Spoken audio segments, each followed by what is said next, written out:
Hello.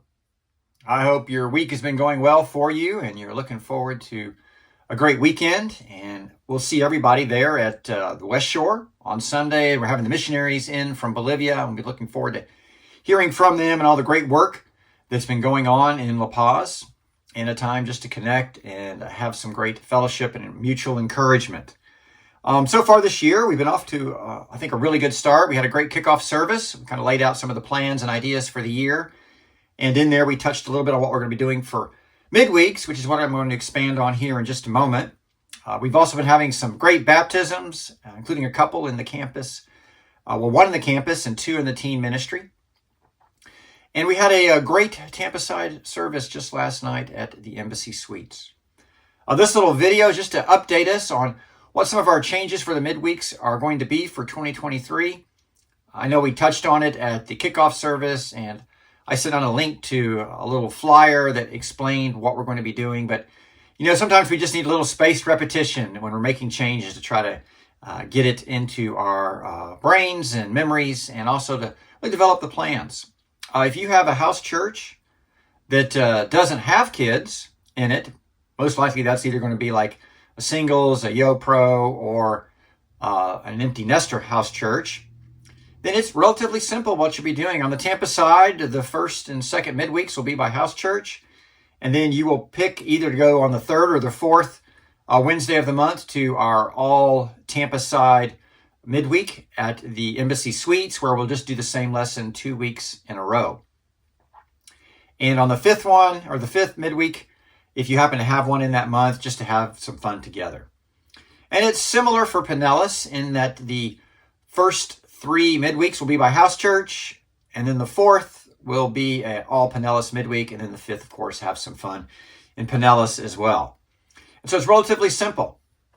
Now, if you have kids, there's an extra step or two in there. And the driving force behind this is we feel like it's important that we're investing in training every generation in knowing God and loving God, and really wanting to build a foundation for them in order to have a relationship with God whenever the time is right for them. For a lot of kids, it will be in high school, but for some, it may be later on in college or later in life. But we want to lay some great groundwork. And so with that, we want each house church that has kids in it, no matter the age of the kids, to have a dedicated teaching time to their kids at least once a month.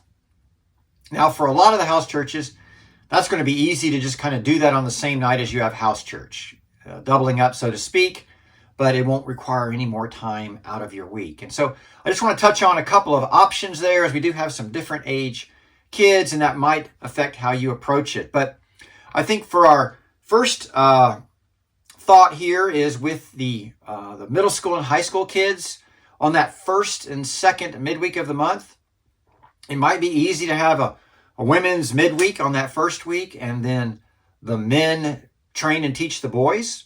And then on that second midweek, it'll be a men's midweek, and then the women can train and teach the girls. Now, it only needs to be a couple of adults that are teaching those classes. You don't need the whole house church there. So that might be an example of something that could work. And then, of course, the third, fourth, and fifth midweeks would be just like for the other house churches. But if you have, say, preschoolers, then it might be easier for you all just to meet together on the first and second midweeks and have a breakout class that's age appropriate for preschoolers, which will probably be some simple singing, maybe a very simple verse to go over. And then, a good part of that time is just going to be doing what little guys and gals do, which is, playing and having a snack or whatever.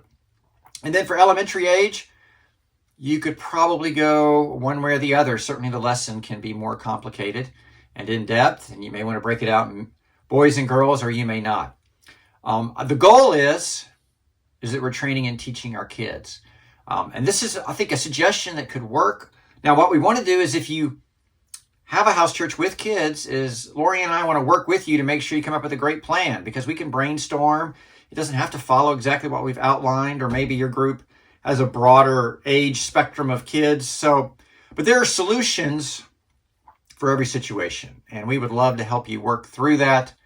A couple of things that we would suggest is have a designated person in charge of facilitating the teaching of the kids, other than the house church leader. The house church leader already has a lot going on.